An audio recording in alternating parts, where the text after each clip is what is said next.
Chief Technical Officer of Okay, NCP. please, go ahead. Yes, sir.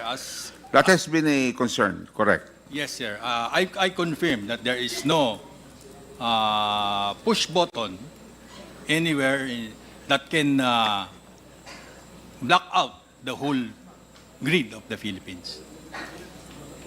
So sinasabi, But I just would like to, I think the question is based on, are you 100%? Because you did not make that.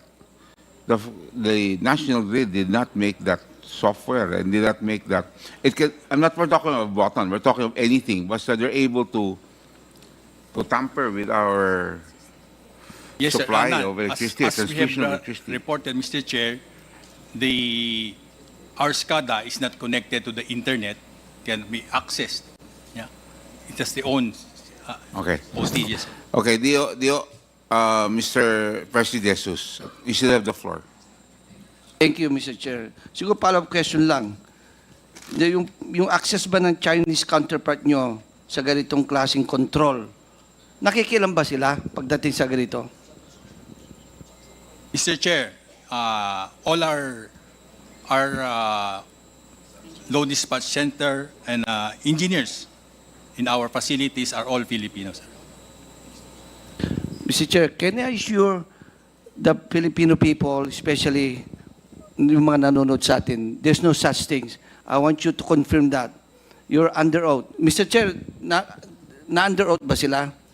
Just to make sure na... Oh, yes, that's a very na, good... yun nga. Kasi very important to, no? Kasi ang ating mga kababayan, natatakot baka nga daw may push buttons. I just want to confirm na talaga Okay, walang ganun. so on the request of the Honorable Presti, we will suspend your time.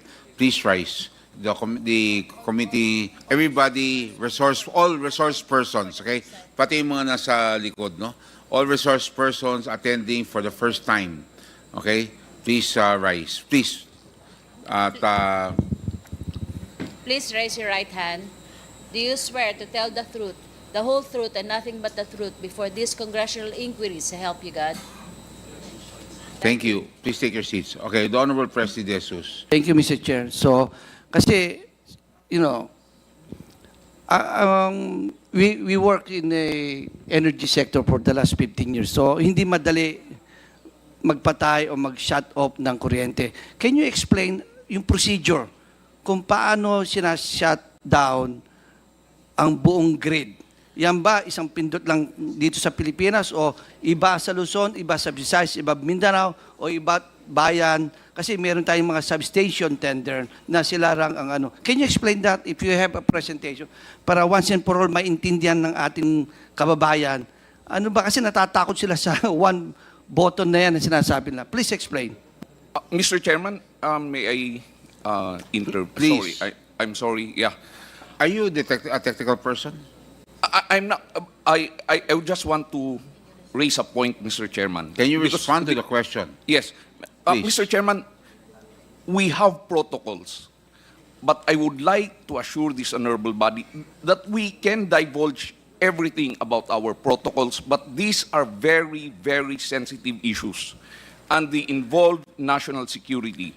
May we request, Mr. Chairman, if we will be compelled to do that, we request for an executive session. Thank you. Thank you, Mr. Chairman. Okay, thank you very much. And last point, Mr. Chairman, on China being able to put off the whole grid, Mr. Chairman, that's fake news. Okay. Thank you very much, Mr. Paul Sagayo. Don Presti, you still have, Honorable Presti. you still Yeah, have the so floor. again, so hindi totoo yun. So at least just to make it clear. Okay. Okay. Tony there- Paul, maybe Attorney Paul will confirm. Hindi totoo yun. Yes.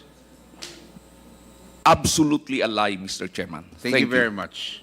Thank you, Mr. Chairman. My next question, who determines, who evaluates, and who approves the type of technical equipment placed in the control centers?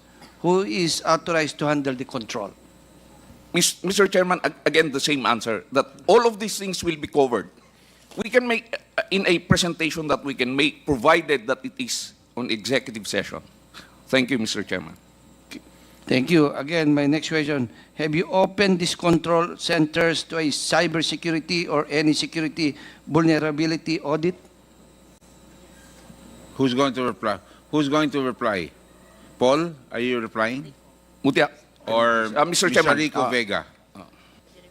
Or Yes, Mr. Chair. We have a third party to audit our system, and in fact, we have been audited by ERC, NICA, and NSC, and we do our regular audit, third party. And Mr. Chairman, this has been raised a long time ago. That is why NICA and NGCP entered into a memorandum of agreement. And again, pursuant to that agreement, we allowed NICA to stay, to hold office in NGCP, and they are there. A lot of times, NICA, our intelligence communities had been visiting not only our facilities in Quezon City, but all over the Philippines. General Esperon, at the time that he was an advisor of the Security Council of the previous administration, they were allowed to visit all our facilities. Thank you, Mr. Chairman. Thank you, Mr. Chair. Again, you still have the floor. yes, thank you very much, Mr. Chair. Again, can you brief us further on the NARI, yung NARI, and why it was the chosen SCADA?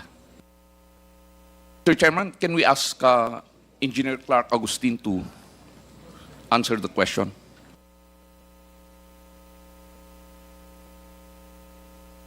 Engineer Clark Agustin, Mr. Chairman. Engineer Agustin. Oh yes, you were present in the last, because you were, I remember your name was Mr. Aguilar, or Engineer Aguilar. Okay, so Engineer Agustin, please. There's a Good afternoon, Your question. Honor. Please answer. So NARI is our SCADA system that we use. Before acquiring NARI, we went through the competitive selection process as mandated.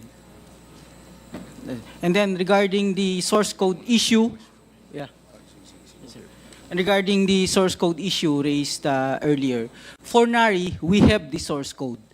But for GE, during Transco time, we don't know about that, sir. But for Is your NARI, we have it. answer, Yeah, thank you. Thank you very You much, still Mr. have Chair. time, Yeah, I still have time, and I still have more questions, Please Mr. proceed. Chair. Thank you. Next question, have you partnered with the AFP or PNP or any government security agency to ramp up security of critical transmission facilities? Yes, Mr. Chairman, as I've said, we have a memorandum of agreement with NICA. We have agreements with the Armed Forces of the Philippines with respect to the protection of our facilities and related documents. We can submit all of this if required. Thank you, Mr. Chairman. And Mr. Chair, no, before Yes. I move back to Transco and ARC, siguro my last question, do you pay taxes religiously? Mr. Chairman, the Proceed. question has been answered by the BIR the last time. We have no tax liabilities at the moment. Thank you, Mr. Chairman. Again, to Transco, no? Kanina, with your presentation, so all the delays, is that solely liable ba dyan ang NGCP? Kasi karamihan, nailagay nyo, if you look at your presentation, you're blaming NGCP alone. Kasi wala sa explanation kung ano mga reason. Can you explain ano ba ng causes ng delay? Mr. Chair, please proceed. firstly, just to clarify, we lifted the information from the partial final determination of the ERC. We properly put the source in our presentation, so that was lifted from the final determination. Now we have also, we monitor what the NGCP submits as its, what we call in the industry as TPSR, or the Transmission Project Status Report. And for Transco, we compare the same to the expected time of completion, or the estimated time of completion under the ERC approvals, Mr. Chair. NGCP, do you agree to what he said?